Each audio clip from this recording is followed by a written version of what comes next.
L'histoire d'Internet remonte au développement des premiers réseaux de télécommunications. L'idée d'un réseau informatique permettant aux utilisateurs de différents ordinateurs de communiquer se développa par de nombreuses étapes successives. Les câbles sous-marins pour la fibre optique ont été développés et utilisés dès les années 1980 pour transporter les communications Internet et téléphoniques entre plusieurs pays et continents. Les dates clés 1969, création de ARPANET. Les connexions étaient initialement restreintes aux sites de l'armée et aux universités. 1972, apparition du service de messagerie avec les emails.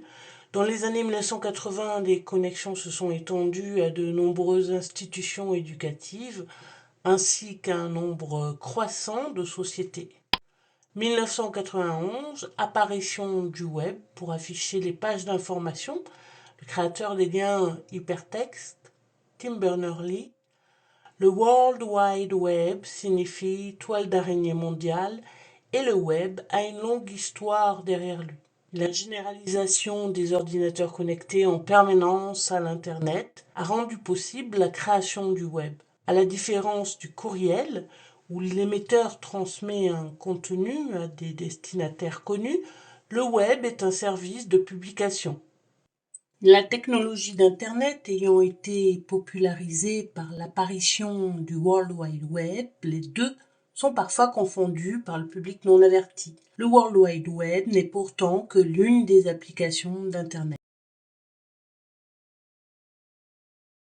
La quantité de pages web croissant de façon exponentielle, il est rapidement devenu impossible de les classer de façon manuelle comme le faisaient les premiers annuaires en ligne. C'est pour résoudre ce problème qu'ont été créés les moteurs de recherche qui effectuent cette classification de façon automatique.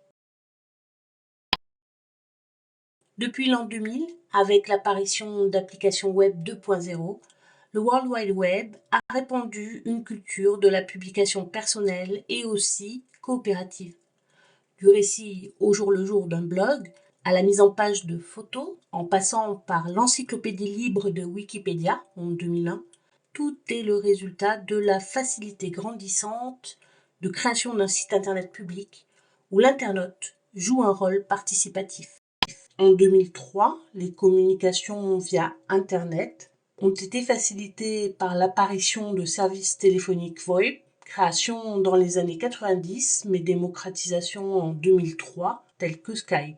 Near Field Communication est une technologie permettant d'échanger des données entre un lecteur et n'importe quel terminal mobile compatible ou entre les terminaux eux-mêmes. C'est la technologie qu'utilise votre carte bancaire pour le paiement sans contact. Transfert et téléchargement, la structure poste-à-poste Internet, plus connue sous le dénominatif anglais de peer-to-peer, a aussi influencé les théories sociales et économiques de la propriété intellectuelle, essentiellement en permettant la montée en puissance du transfert de fichiers. La demande d'accessibilité à des contenus à complexité de plus en plus grande a conduit à la mise à disposition sur la toile de médias de toutes formes, comprenant ce que vous avez connu au format traditionnel, journaux, radio, télévision et films.